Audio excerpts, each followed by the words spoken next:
Hello. This is an impromptu video.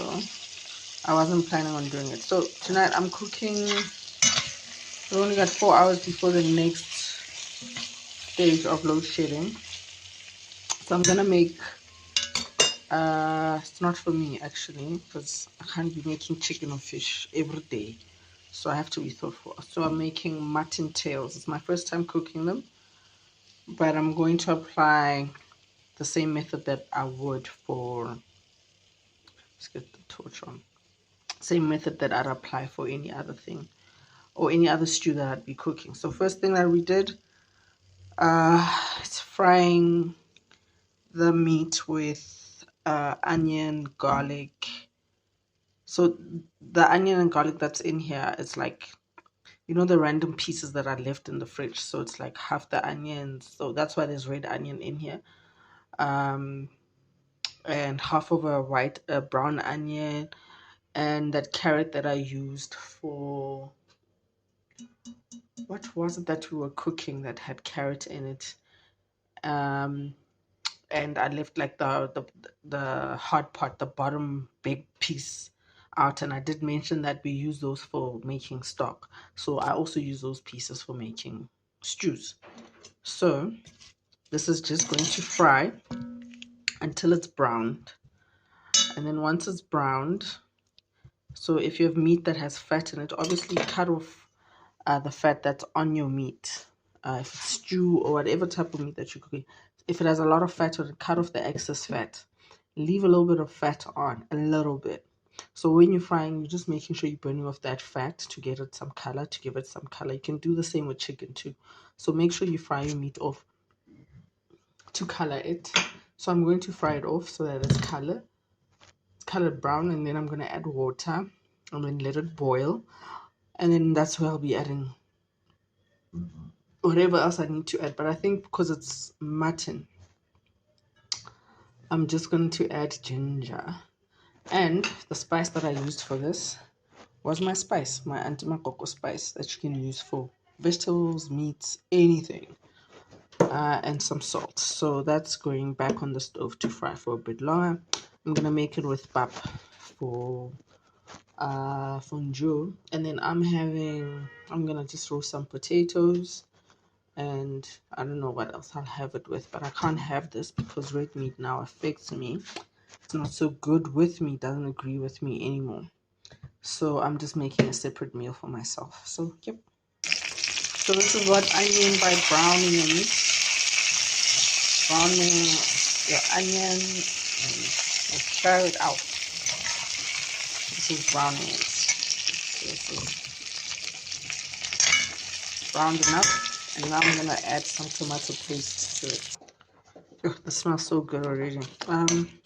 So I added ginger and tomato paste.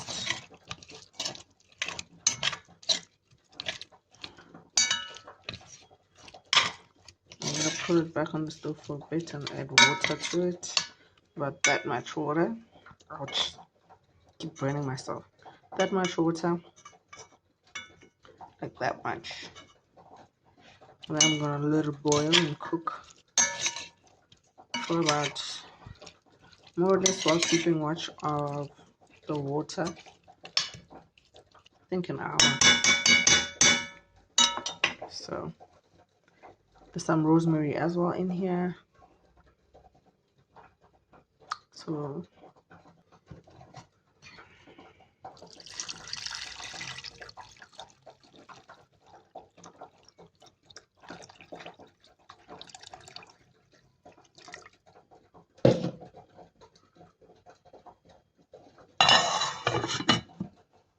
okay, so I'm going to make some red cabbage on the side.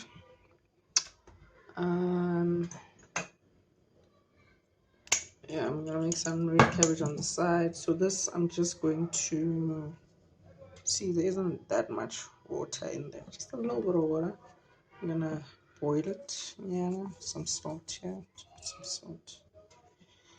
Boil it a little bit. Then after boiling it, I'm gonna add some sage and tomato and fry it. And some of my Aunty.MaGoGo spice. I'm adding my spice to it. Guys, one thing you need to know about food is, or the reason over spices, go for the more natural spices, because every food has its own flavor and its own taste. So imagine if you are adding barbecue spice to everything that you're cooking, it's all gonna taste like barbecue spice because of all the crap that they add to those spices, right?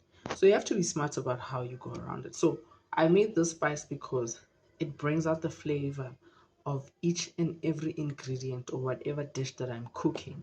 It'll taste different even if I have the spice in every element of the meal. The meal will come out tasting how it should taste and even better, because this spice is also for um, health reasons. So it actually is good for you. So this we're gonna put on the stove for a bit and then we're gonna fry off. Okay, red cabbage boiled, and tomato spice.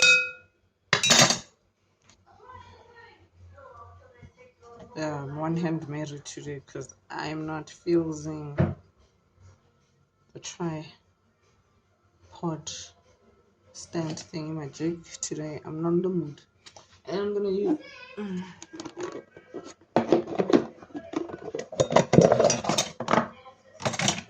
this is some oil that I was using to fry some chicken breast the other day. So I'm gonna fry with this. And I used this oil for the potatoes to roast them, so they're still cooling down.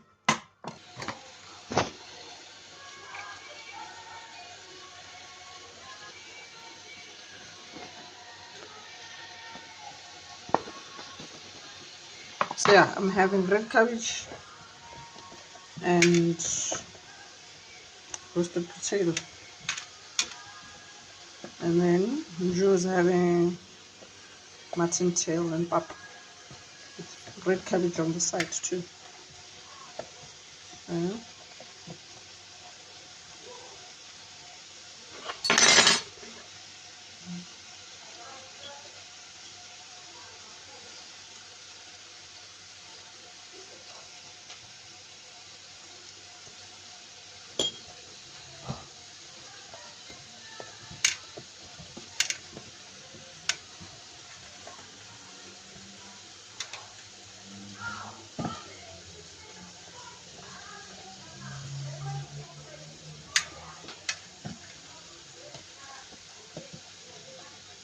And that's that with the potatoes, since they're going into the oven, right?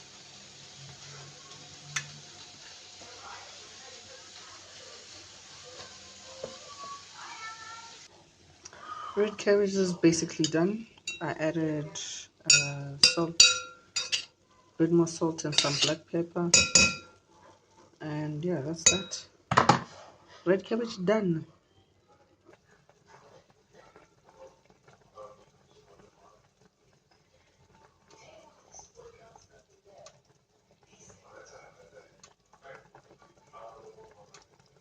Okay, so we're adding some brown onion soup and some potatoes just so that it can thicken over time.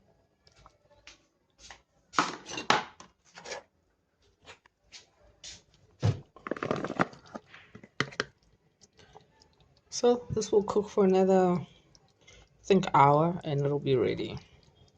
Or more. But that's all you have to do now. Just wait and stir, wait and stir. And that's it. That's how we make stew.